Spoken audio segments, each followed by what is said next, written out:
Olá, boa noite a todos e a todas, bom dia, boa tarde para você que nos assiste através do YouTube. Estamos aqui mais uma vez reunidos para a leitura e aula magnífica da nossa professora Isabela. O livro é esse, A Cura, Bert Hellinger. Hoje estamos no início da página 53. Tá? Então, Newton, muito obrigado por ter tido essa iniciativa de criar esse grupo maravilhoso. Muito obrigado, professora Isabela, por ter aceito o convite do Hamilton para essas belas aulas que a senhora nos proporciona toda segunda-feira. Muito obrigado ao seu papai, à sua mamãe, pela sua presença entre nós. Muito boa noite e a palavra é toda sua. Muito obrigada, Geraldo. Muito obrigada, Albert Hellinger, por esse livro maravilhoso que ele está nos trazendo, A Cura. E também a cada um de vocês que estão aqui, cada dia somos mais. A Josiane, Jandira, Cláudia, Margarete, Dulce, Holanda, Edelvais, Mariane, Elaine, Maristela, Mauro, outras que eu não tenho nome aqui, Vânia, sintam-se incluídas, Inessa, Mara, Vilma, Deise, Célia, Yolane, Alessandra, Renata, Elza, Vilma. Se faltou alguém, sintam-se incluídos, todos muito bem-vindos, vocês, seus familiares e todos vocês que estão assistindo essas aulas, acompanhando aí pelo YouTube, Facebook, todos muito bem-vindos. Então, vamos seguir agora com a leitura, agradecendo aí a Edelvais pela leitura no dia de hoje, e vamos seguir com a página 53, não é isso? Com o livro A Cura. Então, nós estamos no terceiro item da introdução. O espírito, e o tema é a dedicação. Tudo aquilo que experimentamos como espiritual é dedicado. Dedicado de que maneira? Concordando com tudo como é, sem diferenciações por meio de um julgamento. Derivo isso de uma linha de pensamento. Tudo o que existe está em movimento. Esse movimento muda constantemente. Assim, tudo o que é novo possui um começo, como se algo novo fosse criado a todo instante nesse movimento. Ao mesmo tempo, algo se encerra nesse movimento. Nele, tudo é simultaneamente novo e terminado. O que permanece constante nesse movimento? Apenas o movimento, mas não aquilo que o move. Então, o que inicia esse movimento novamente a cada momento? Aristóteles, atingindo um ponto final com seu pensamento, falava de um motor inicial. Aqui surge a pergunta: o que é movimentado por esse primeiro motor? Existe algo que está presente perante ele, de forma que ele possa movimentar isso? Ou será que todo o movimento é, a todo momento, um movimento criador que traz novamente à existência aquilo que move, mantendo-o nessa existência? Esse primeiro motor possui ele próprio uma existência? Ele pode possuir uma existência em nosso sentido? Como pode possuir uma se antes dele e além dele não existe nada que movimente algo? Poderia, então, esse movimentador que tudo move penetrar por si só na existência? Ou permanece fora da existência da maneira como a compreendemos? Tenho consciência de que aqui eu o levo por um caminho que deixa para trás o nosso pensamento convencional. Todavia, apesar de o último de nossa existência ser inacessível, eu o conduzo um pouco mais adiante, mesmo sabendo que esse último permanece inalcançável. Essas tentativas de pensar além possuem um efeito profundo. Elas nos tornam humildes. Aqui não há segurança. Há apenas o próximo movimento. Um movimento criativo, sem um objeto, sem um oposto e, mesmo assim, perceptível como um movimento. Nós o percebemos mais perto ou mais longe, sem conseguir compreendê-lo. Nós o percebemos apenas como movimento, como uma referência sem firmeza. Nós o percebemos como espírito. Para onde vai a nossa dedicação em tudo o que fazemos? Em tudo o que experimentamos como vida?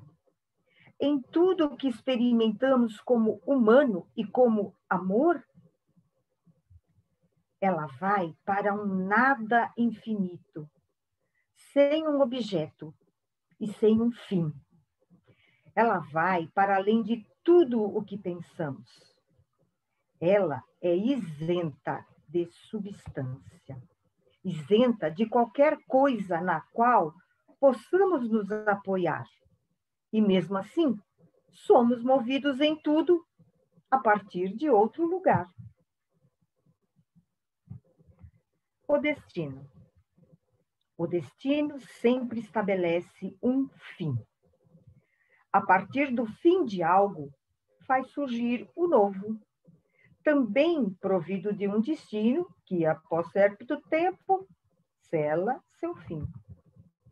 Sendo assim, como lidamos com o nosso destino? Como lidamos com o destino de outras pessoas? E com o destino do mundo e das religiões? Podemos intervir?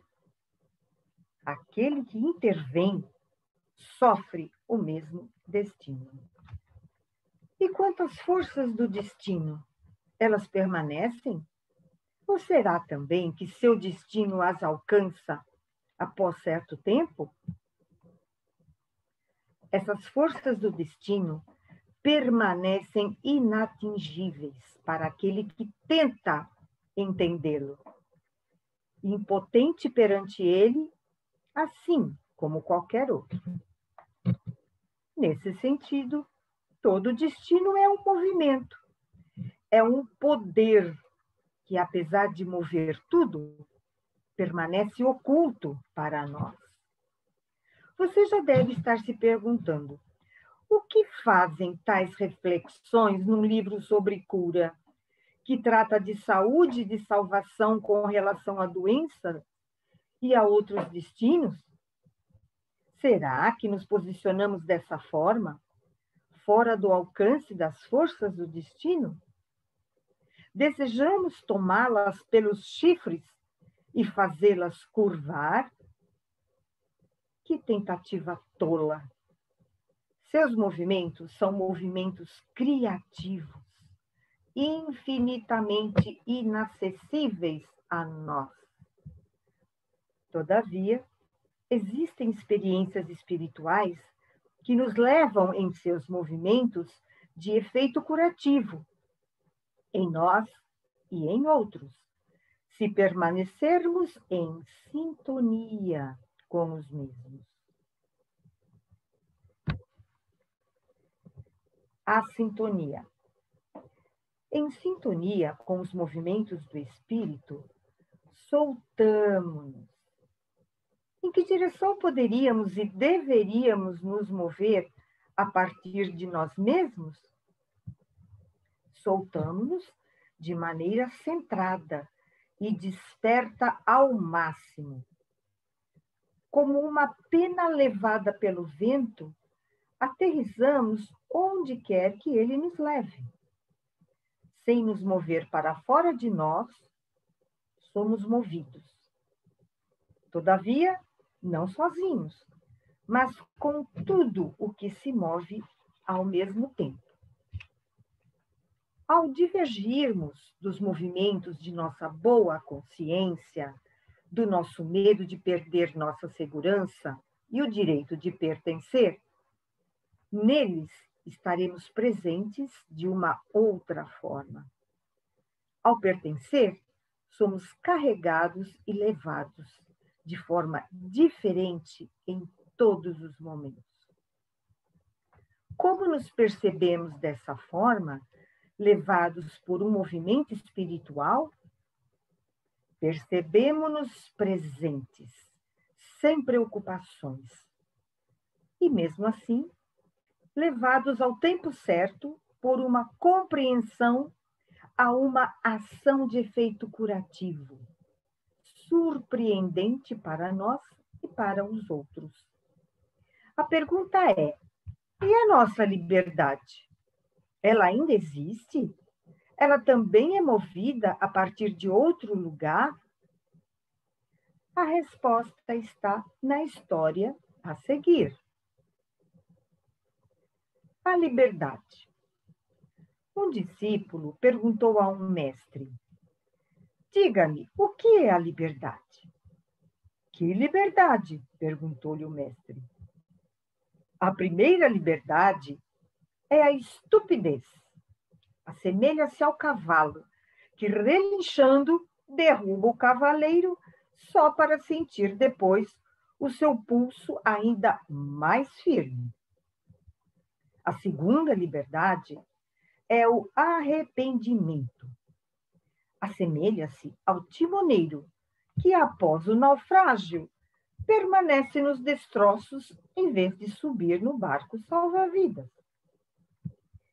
A terceira liberdade é a compreensão.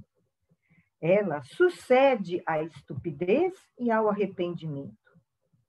Assemelha-se ao caule que se balança com o vento e, por ceder onde é fraco, permanece de pé. Isto é tudo? Perguntou o discípulo. O mestre retrucou: algumas pessoas pensam que são elas que buscam a verdade de suas almas. Contudo, é a grande alma que pensa e busca através delas. Como a natureza, ela pode permitir-se muitos erros, porque está sempre e sem esforço substituindo os maus jogadores. Mas aquele que a deixa pensar, ela concede às vezes uma certa liberdade de movimento. E como um rio que carrega um nadador que se deixa levar, ela o leva até a margem, unindo sua força à dele. Ok.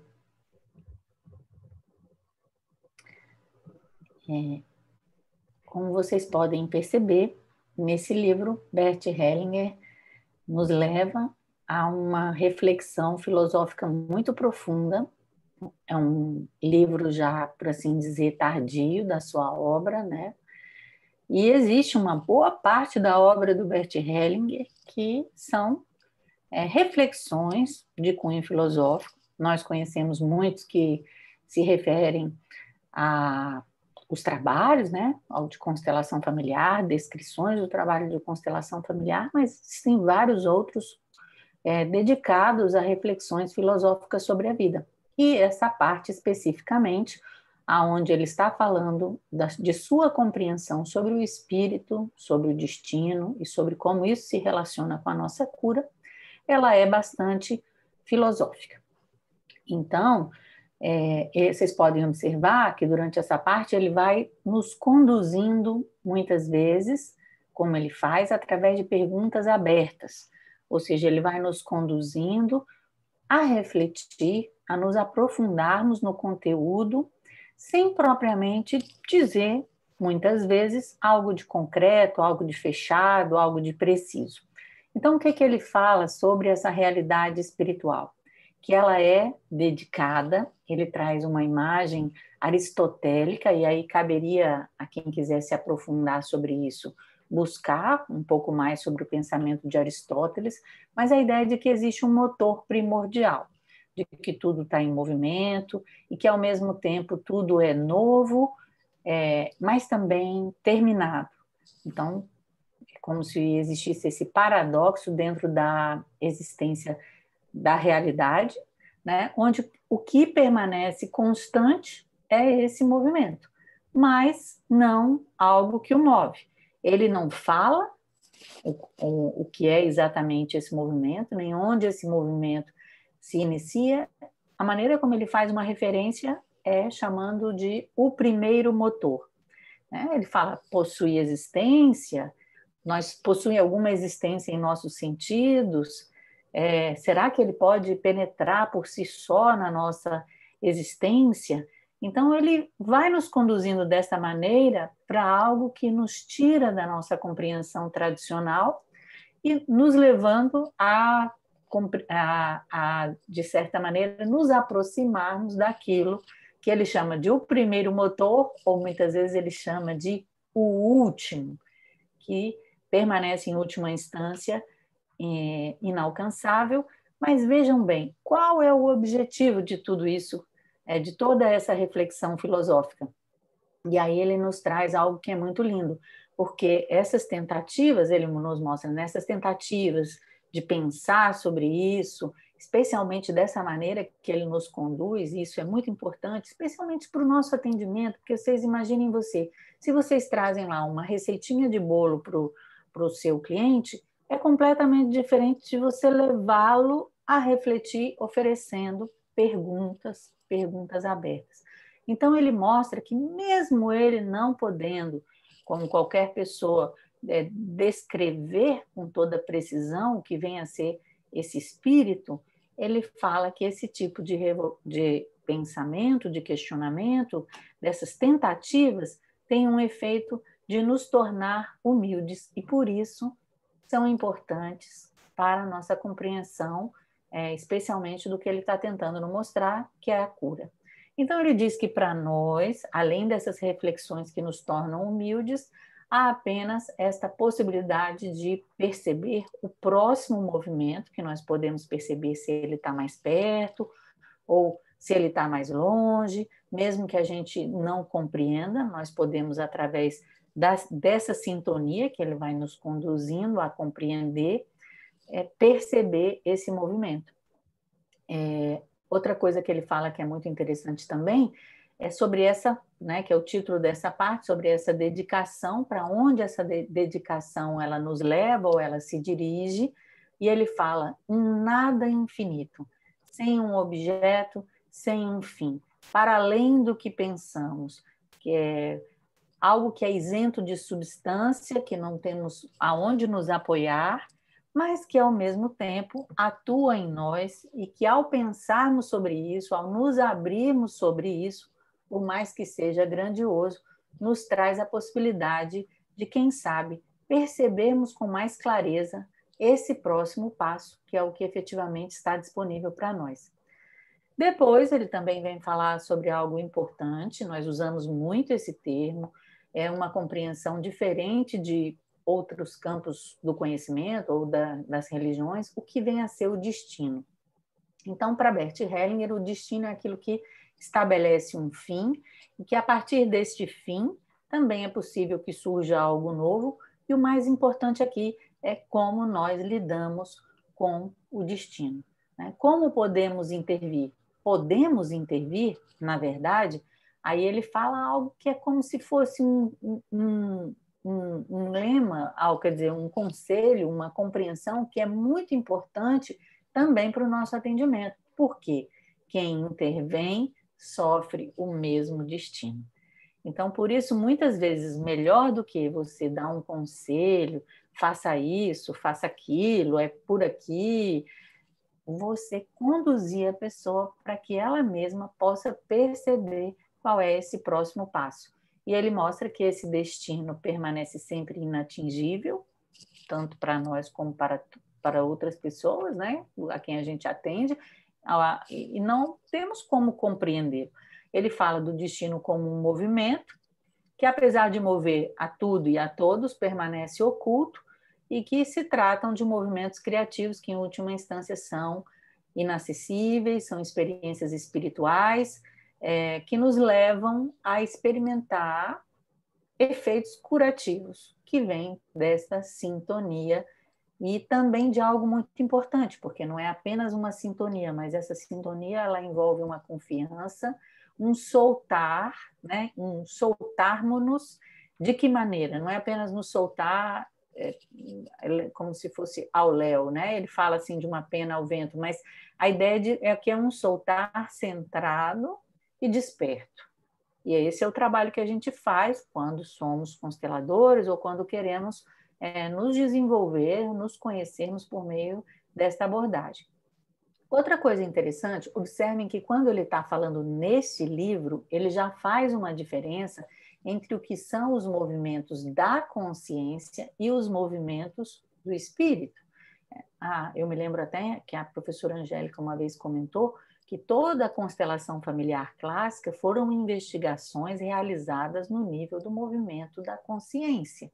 E que depois, com o passar do tempo, ele falou dos movimentos da alma, dos movimentos do espírito. Então, a ideia é que possamos divergir, sair dessa identificação com os movimentos da consciência, com esse estado de presença, sem nenhuma preocupação, né? Com tudo aquilo que a gente já sabe que consta dentro da postura fenomenológica, para que, no tempo certo, possamos ser levados a ter uma compreensão que ele fala que é justamente algo que traz um efeito curativo, não só uma compreensão, mas uma ação de efeito curativo. Então, é muito importante que a gente entenda isso, porque muitas vezes um cliente chega e fala o seguinte: olha, eu gostaria que você aí consertasse meu carro, tem um padrão transgeracional que se repete, é como se a constelação você fosse ali fazer uma mágica, o que quer que seja, mas não é essa a ideia. A ideia é que aparece uma informação, se ganha uma compreensão que deve ser concretizada através de uma ação, e essa ação é que realmente vai produzir o principal desse efeito curativo. A nossa liberdade, depois ele pergunta, né, sobre isso, e também ele diz que é movida a partir de algo maior, e traz essa história que está presente em vários livros, que é essa história muito linda. Como vocês já sabem, a ideia de um discípulo pergunta ao mestre, ela está presente em muitas histórias, em muitas culturas, e Bert Hellinger, uma e outra vez, traz essa mesma metáfora. Né? E poderíamos dizer que também dentro de nós há uma parte discípulo e há uma parte mestre.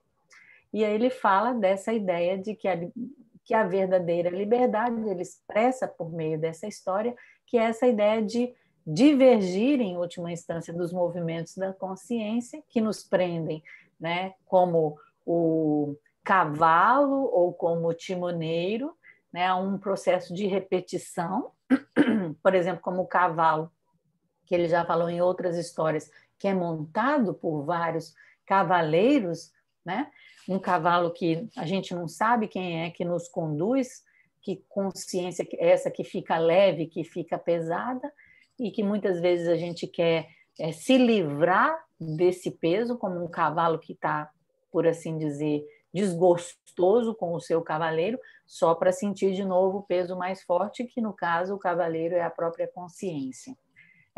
E também o timoneiro. Quantas vezes na nossa vida nós experimentamos situações, por exemplo, como uma separação de um casamento, onde a gente está lá e ao invés de seguir para frente para um novo relacionamento, ou o que quer que seja, para uma nova vida, uma nova experiência, ficamos agarrados aos destroços do navio, pelo mesmo motivo, por ainda estarmos conectados com a consciência, com os movimentos da consciência. Então, em última instância, o que o Bert Hellinger fez nessa parte não apenas foi nos levar até essa humildade em relação a esse espírito, uma compreensão sobre o que é o destino e de como nós podemos A única coisa que nos resta é estar em sintonia, centrados e despertos e atentos, né, ao próximo passo, para que possamos, então, de certa maneira, merecer chegar na outra margem, merecer um efeito curativo. A Josiane está levantando a mão, acho que ela tem uma pergunta. Pode perguntar? Sim, claro, por favor. Eu tenho tentado raciocinar a respeito disso que eu vou perguntar para ti, que é um pouco complicado na minha cabeça. Segundo ele fala, esse destino, ele não é... Você não controla ele, né? Ele, como se diz, não é tateável, né? Como é que fica o livre-arbítrio da gente, então? Porque a gente... Num dos livros dele me parece que, segundo ele, você não tem livre-arbítrio, certo? Acaba que na tua história familiar aquilo é predestinado, aquilo vai acontecer e não adianta, não depende de você, né? Então, você não tem o livre-arbítrio, certo? É confuso para mim isso. Não só para você, tá? Essa pergunta é a pergunta de todos os alunos, digamos assim, dessa escola, todos os aprendizes desse caminho de autoconhecimento. Então, eu gosto de trazer uma imagem, e é essa imagem do rio. É a imagem do rio que tem uma correnteza, digamos que essa correnteza seria o destino. A ideia é, se eu entro em sintonia com esse destino, o destino é uma força caudalosa, eu tenho o livre-arbítrio de, por exemplo, fazer assim com a minha mão para o lado, e aí então eu posso fazer isso com a minha mão, mas se eu estou em sintonia com esse destino, aí eu, quem sabe, alcanço a margem do rio. Tá entendendo? Existe um espaço para a nossa ação, mas é necessário compreender que esse movimento que nos toma, que nós não sabemos de onde vem, onde começa, nem para onde nos leva, é maior do que o nosso livre-arbítrio. Agora, é interessante, porque eu não sei se vocês já observaram isso, vocês que talvez, como eu, tenham acompanhado Bert Hellinger e Sophie Hellinger, existe inclusive uma certa diferença entre os dois. Enquanto Bert Hellinger falava desse destino como algo muito maior, o nosso livre-arbítrio como sendo algo pequeno, que nos permite apenas algo quando nós estamos em sintonia com ele, quando concordamos com ele, Sophie Hellinger, da sua maneira de conduzir, ela enfatizava muito mais o poder desse livre-arbítrio, desta ação, desta mudança. Então, eu não posso dizer que nós não temos livre-arbítrio. De acordo com Bert Hellinger, apenas esse movimento que conduz é muito maior. O que nos resta é essa sintonia centrada, desperta, consciente. Por exemplo, quando acontece a separação dentro da família, e eu estou lá como timoneiro, pelejando, negando, não querendo aquela separação, aquela doença, a morte de alguém, é a concordância. E perceber que esse livre-arbítrio está em, depois de concordar com esse destino, de uma certa maneira, perceber qual é o próximo passo possível. Entende? Entendo, mas isso entra em choque também com outra coisa. Por exemplo, as pessoas falam, ok, se você pensa positivamente, você imagina alguma coisa bom, aquele bom te acontece. Se você imagina uma coisa ruim, tipo, você é o que você pensa. Então, isso também está descartado, porque se o destino é aquele, pode pensar tudo de ruim, e você vai ser aquilo que, se o destino está bom, vai ser bom. Você pode pensar tudo de bom, mas se o destino é ruim, entende? Isso tudo na minha cabeça dá nó, porque ou é uma coisa ou outra coisa. E é muito complexo. Não minimize os seus esforços. Existe algo que também vem através deles, entende? Essa disciplina no pensamento, a disciplina na palavra, a disciplina na ação, tanto que dentro do budismo existe, né, o caminho óctuplo, ou seja, quando você tem, você percebe qual é, no caso, esse movimento do destino e você faz o que precisa ser feito, entende? Não minimize essa ação, mas especificamente no que diz respeito ao pensamento, aí eu convido a você e a outras pessoas que queiram pensar um pouco mais sobre isso, se aprofundar sobre isso, por exemplo, que vejam as palestras do médico Bruce Lipton, por exemplo, que ele fala justamente disso. O que acontece? Por que pensar positivo nem sempre funciona? Por que nem sempre funciona? Porque nós temos imagens profundas, nós temos outras informações que são inconscientes, né? Nós podemos... E isso é muito maior. Então, não adianta. Então, por isso, por exemplo, quando a gente estava aqui na aula passada, a gente fez aquele trabalho individual, né? Da maneira como eu estou mostrando para vocês. Quando a gente trabalha com as imagens interiores e faz uma transformação dessas imagens interiores, muitas vezes isso promove uma transformação imediata e às vezes muito mais rápida do que esse pensar positivo todo dia, tendo que lidar com essas imagens negativas que atuam inconscientemente. Então, existem explicações para isso. A explicação do Bert Hellinger é essa, de nos mantermos humildes em relação à grandiosidade dessa força que nos move, mas, ao mesmo tempo, fazermos a nossa parte. E a nossa parte qual é? Compreender quais são esses movimentos da culpa e inocência, que esse sim a gente pode perceber de maneira consciente, né? Através da constelação familiar, seja em grupo ou individualmente, permitir que essas imagens profundas emerjam e olhar para elas, para que elas possam se transformar e não estar atuando mais de maneira profunda na nossa alma, entrando de maneira muito mais forte, agindo, né, de maneira muito mais forte do que o meu pequeno livre-arbítrio. Então, não é uma questão de simplesmente falar, não, então não tem como fazer nada. Não, você tem como fazer. Você tem uma parte que te cabe, né? Então, assim, é perceber esse fluxo da correnteza do rio e fazer assim com a mão para onde você quer ir.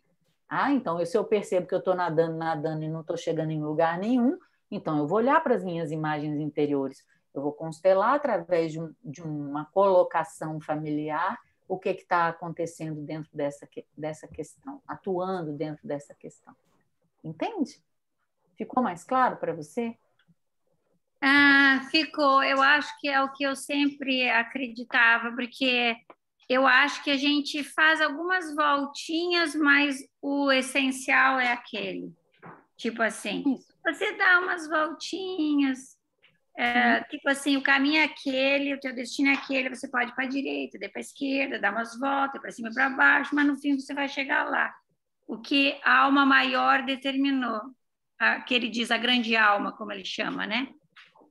Mas por um lado eu vou te falar uma coisa. Bert Hellinger era uma pessoa, por exemplo, que não dava valor assim, a mapa astral, ou essas determinações externas.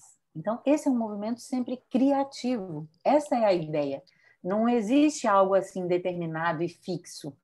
A sua atenção a esse movimento, a sua sintonia com esse movimento também tem muito poder. Por isso a gente estuda, por isso a gente trabalha, né? Obrigada de coração. De nada. Alguém mais tem algum comentário ou alguma pergunta?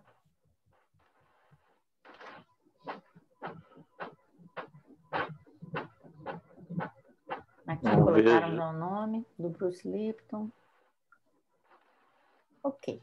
Então vamos lá, vamos prosseguir. Meus aliados, em tudo aquilo que fazemos, contamos com aliados ao nosso lado. Muitas vezes, pouco damos atenção à sua presença. Todavia, ao sermos salvos, como por um milagre de um acidente ou de uma outra situação perigosa, dizemos a nós mesmos e aos outros: foi o nosso anjo da guarda. Alguém vindo de uma área espiritual esteve ao nosso lado, nos ajudando. Muitas vezes, nos esquecemos dele e dizemos, sem levar a situação a sério, tivemos sorte. Assim, deixamos de reconhecer a presença de aliados ao nosso lado, presentes no momento em que poderíamos nos perder de nós mesmos. De onde vêm esses aliados? Estão a serviço de um poder superior? São colocados ao nosso lado por ele? Ou será que agem por iniciativa própria, como visitantes de outro mundo, por gostarem de nós? Porque sabem e podem mais que nós? Ou será que ambos se unem, eles e o poder superior, e agem juntos?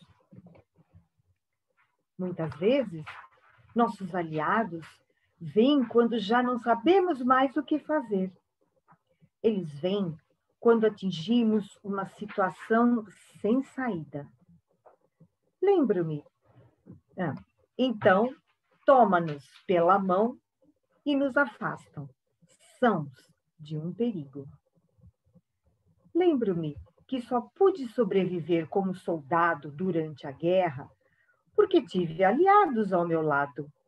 Naquela época, pensava na boa providência. Essa expressão se assemelha à expressão tive sorte, que coloca de lado o aspecto pessoal relativo ao fato de termos realmente um aliado ao nosso lado ou atrás de nós, que pousa sua mão sobre nós, protegendo-nos do perigo e salvando a nossa vida. Algumas pessoas também pensam e dizem, nesse tipo de situação, fui salvo por Deus, como se o próprio Deus tivesse intervindo. A pergunta é, podemos pensar e dizer algo assim, como se tivéssemos com ele uma relação pessoal semelhante à que ocorre entre duas pessoas? Qual seria aqui o efeito? Essa ideia possui alguma força ou é prepotente? Já diferente é a ideia segundo a qual possuímos aliados, até mesmo um em especial que permanece ao nosso lado, apesar de superior a nós. Quando percebemos diversos aliados ao nosso lado, alguns estão mais próximos, outros mais longe. Talvez sejam responsáveis por áreas diferentes, nas quais precisamos de ajuda especial. Por exemplo, em uma cura. Alguns curandeiros bem-sucedidos estão em sintonia direta com tais aliados. Perdem sua consciência comum, como se estivessem possuídos por uma outra pessoa, capaz de curar outros de uma forma impossível para o curandeiro sozinho. Depois, despertam e retornam à sua consciência pessoal. Muitas vezes, sabem o nome do curandeiro que se aliou a eles.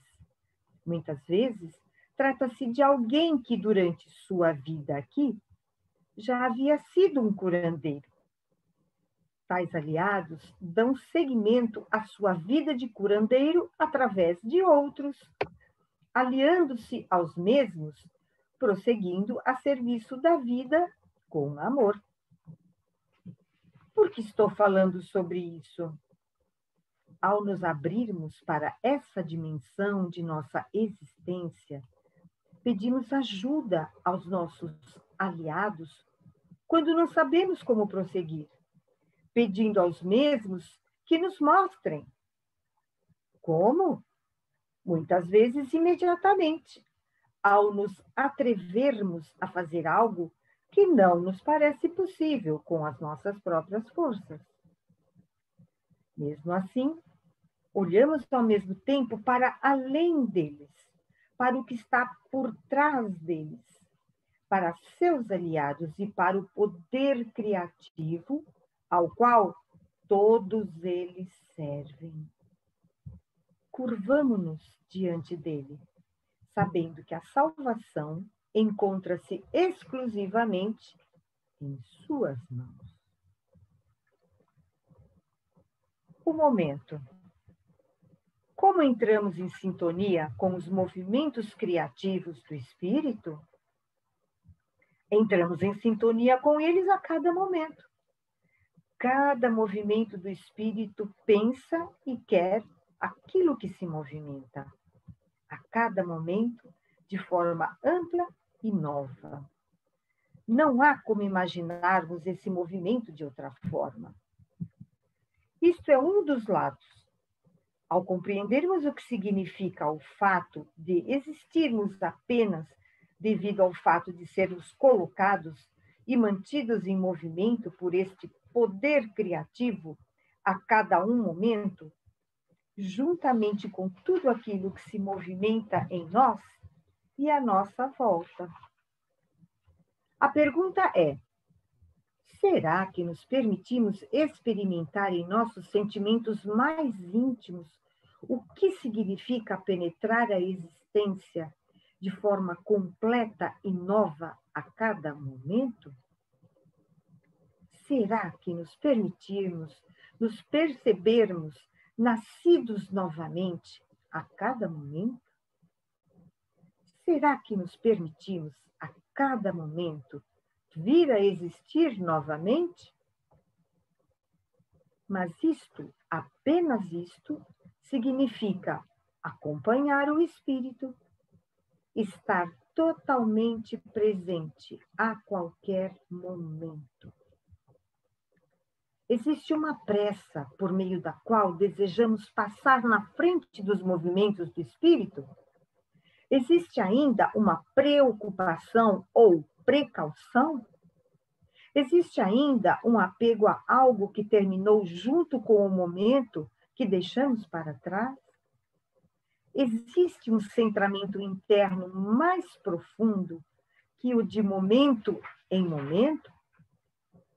Existe uma vida mais plena e uma alegria mais ampla que a do momento?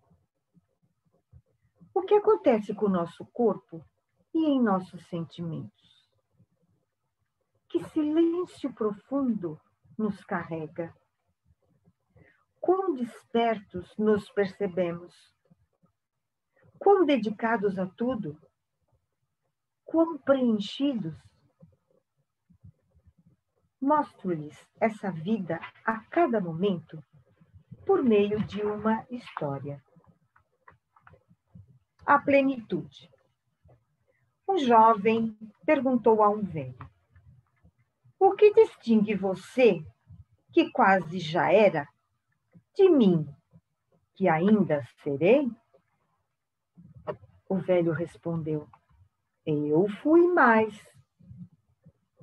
De fato, o novo dia que nasce parece ser mais do que o velho, pois este já foi antes dele. Contudo, embora esteja nascendo, só pode ser o que já foi, e tanto mais será, quanto mais tiver sido. Como outrora o velho, em seu tempo, ele também sobe a prumo para o meio-dia, atinge o zênite antes do pleno calor e parece demorar-se no alto. Quanto mais tempo, melhor, até que declina para o poente, como que arrastado por seu peso crescente, e só se completa quando, como o velho, tiver sido plenamente.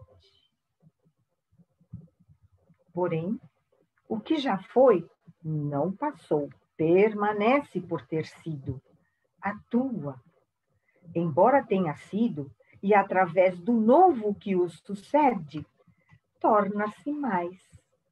Pois como uma gota redonda de uma nuvem que passou, o que já foi mergulha num oceano que fica. Somente o que jamais chegou a ser, porque apenas o sonhamos, mas não vivemos.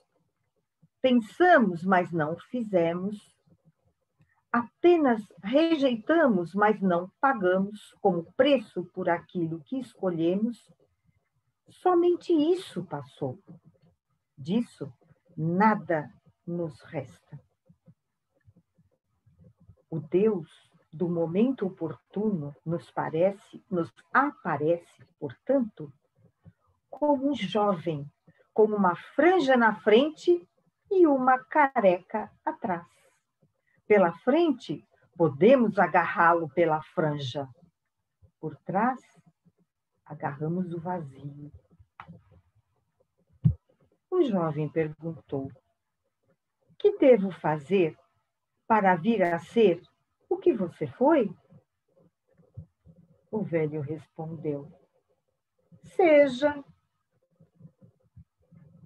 Assim, viver a cada momento também significa concordar a cada momento.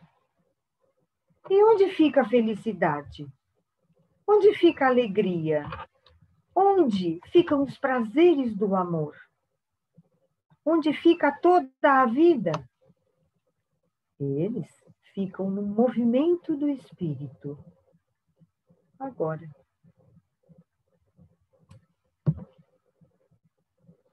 a alegria do espírito. Segundo a Bíblia, após criar o mundo em 6 dias, Deus descansou no 7º. Ao vislumbrar o que havia criado, achou muito bom. Também poderíamos dizer que ele se alegrou diante de sua criação. Estas são imagens humanas, contudo, exercem um certo efeito sobre nós, ao nos sensibilizarmos com elas a cada momento, pois a cada momento algo criativo e arrebatador é alcançado em nós e no mundo. Esse espírito criativo se alegra a cada momento. Mais uma vez, uma imagem puramente humana, com relação a tudo que alcançou nesse momento. Essa alegria é uma alegria eterna. Em sintonia com esse movimento, essa alegria também nos envolve. É uma alegria nova e eterna, diferente e nova a cada momento. Nela, tudo se alcança a cada momento. Trata-se da alegria da vida. Ela prossegue a cada momento. Dentro dela, somos levados, carregados de plenitude em plenitude, novamente a cada momento. Essa alegria irradia. Ela é o reflexo de um sol eterno que nasce continuamente, trazendo continuamente vida nova e brilhando continuamente. E nós com ele. Ok.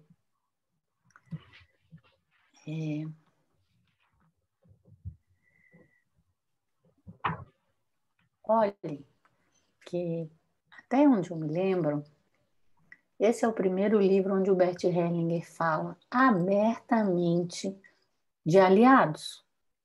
Que são esses aliados? Ele não fala de espíritos, ele aqui faz uma menção a anjos, mas pela primeira vez ele nos remete a essa compreensão, e é quando ele está falando da cura, ou seja, quando eu já não sei mais o que fazer, quem sabe você também não pode se lembrar que você tem aliados.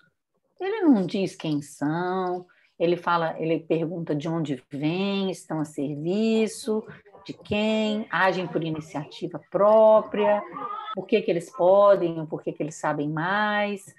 Será que eles estão unidos a algo superior que atua através deles? E o que ele diz é isso, que muitas vezes, quem sabe, eles vêm naquele momento onde a gente não sabe mais o que fazer, e ele demonstra isso na sua própria experiência de vida, quando ele foi soltado, e ele chamava isso que atuou e que permitiu que ele saísse do campo de concentração como de boa providência. E ele fala da importância, né, de se pensar dessa maneira, para que nós possamos nos libertar dessa compreensão também de que estamos sozinhos, de que tudo se move a partir de nós ou do nosso próprio livre-arbítrio, como a gente estava falando aqui. Podemos contar com esses aliados. Podemos pensar e dizer como se tivesse uma relação pessoal com esses aliados ou uma relação pessoal com Deus.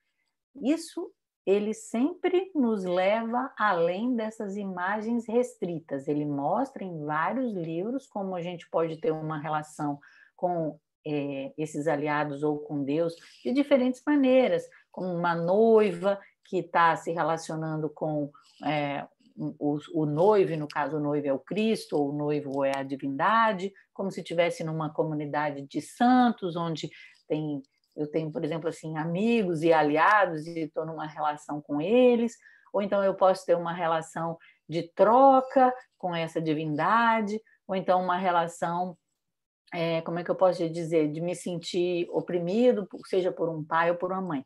Então, o que o Bert Hellinger nos fala é que esse tipo de relação que a gente pode estabelecer com o divino, com esse poder superior, e o último, como ele fala, vocês podem observar que ele não fica usando a palavra Deus, ele usa palavras bem mais amplas e bem mais misteriosas, como o último, o primeiro motor, o espírito criativo.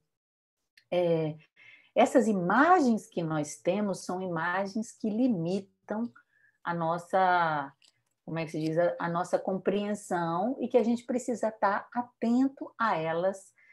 E também são imagens que precisam ser, por assim dizer, purificadas dentro desse processo que Bert Hellinger vai nos levando. Ele fala também de aliados específicos, de curandeiros, de seres que talvez em vida tenham atuado como curandeiros. E eu mesma vou dizer uma coisa para vocês, já estou acendendo, vou brincar assim, né? Estou brincando, acendendo vela para Santo Bert, digamos assim. Por que não? O Bert já não se tornou um aliado para nós? Todos nós que estudamos a obra dele, né?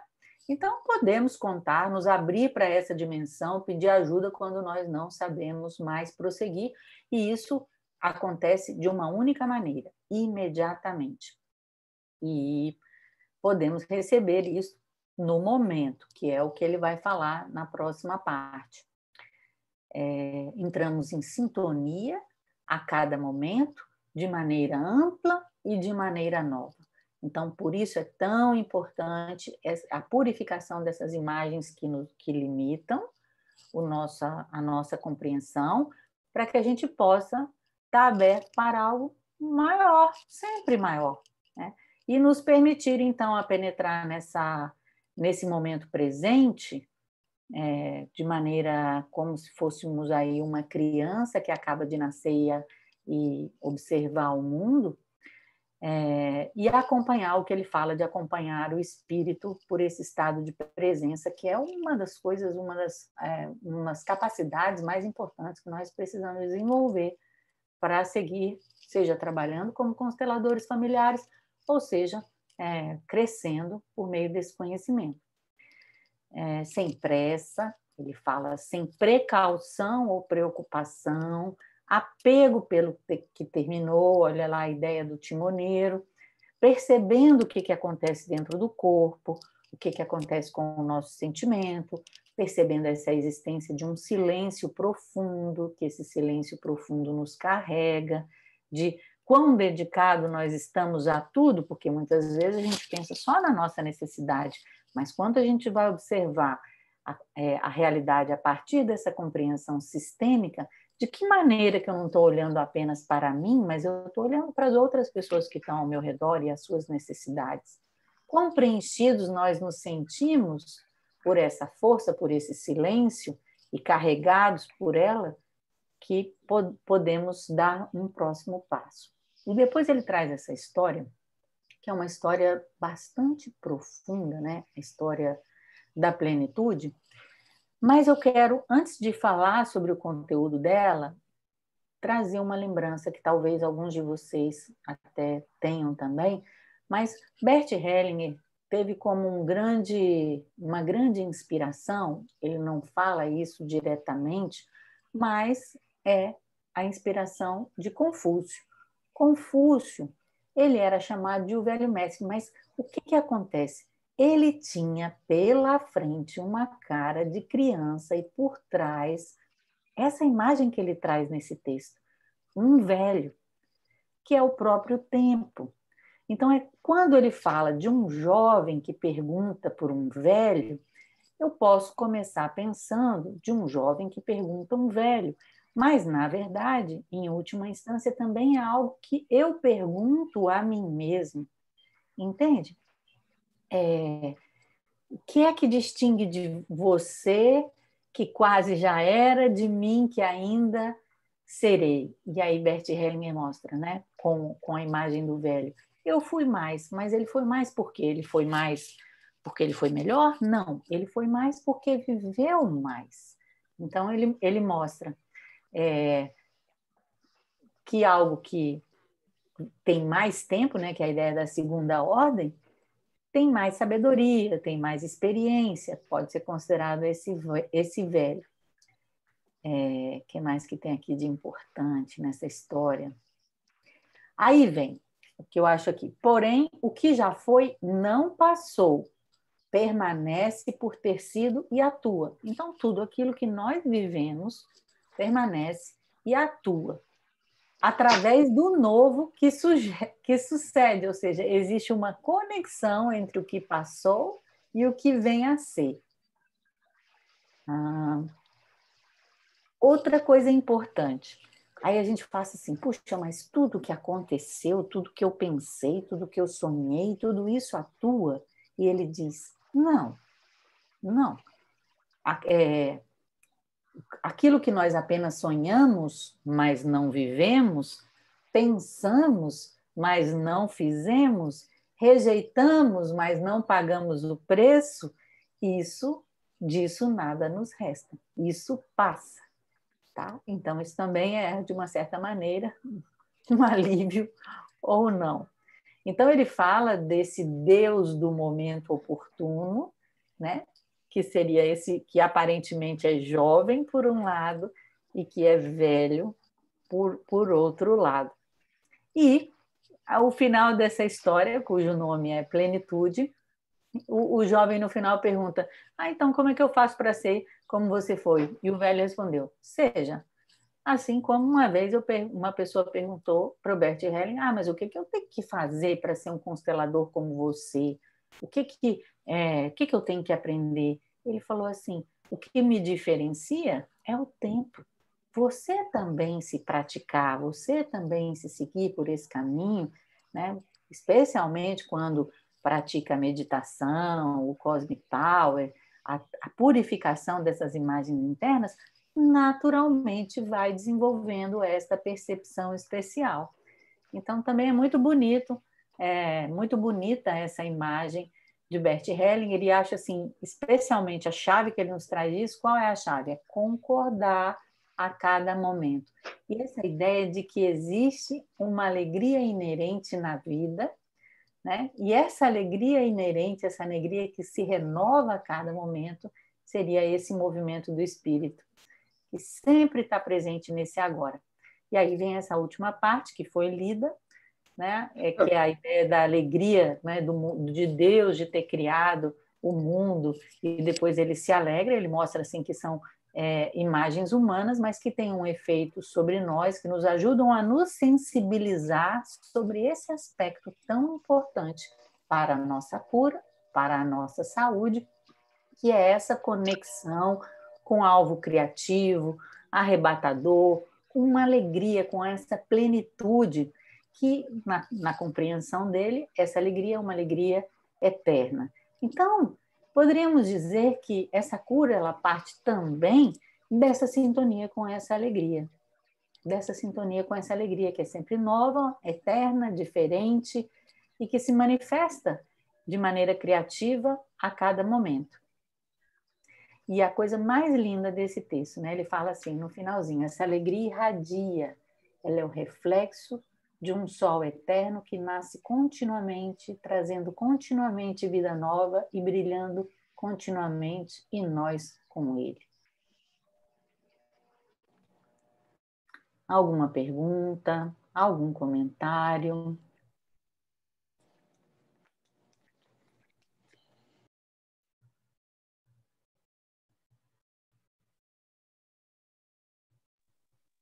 Professor, eu não vejo nenhuma mãozinha levantada e também não vejo nenhuma pergunta no chat. Ok. Então, a gente poderia apenas ver se tem alguma pessoa que gostaria de trazer alguma questão pessoal hoje. Senão, a gente prossegue com a leitura. A Mariane quer trazer uma questão pessoal. Então, vamos desligar a gravação, agradecendo, então, a Edelweiss pela leitura de hoje, a todos vocês aqui que acompanharam essa aula presencialmente nessa parte e os que também vão acompanhar depois. Então, muito boa noite a todos e até a próxima semana. Até a próxima semana e aproveitem para aparecer na próxima semana.